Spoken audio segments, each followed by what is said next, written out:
Hello everyone, সবাই কেমন আছেন? আশা করি সবাই ভালো আছেন। আপনাদের দোয়াতে আমিও ভালো আছি। তো আজকে আবারও একটি ভিডিও নিয়ে আসলাম। তো অনেকে জানতে চাইছেন যে মালদ্বীপের ভিসা কবে খুলবে। তো এই ভিডিওতে আজকে জানাবো।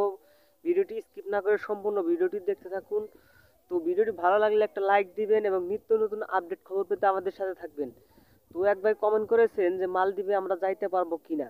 হ্যাঁ ভাই, যাইতে পারবেন, অবশ্যই যাইতে পারবেন। 15 তারিখে ভিসা দিবে। তো চাইতে পারবেন না কেন? অনেকেই অনেক দিন আগে টাকা পয়সা দিয়েছেন। আমি তো জানা মতে আমি তো জানি যে অনেক দিন আগে সবাই টাকা পয়সা দিয়েছে।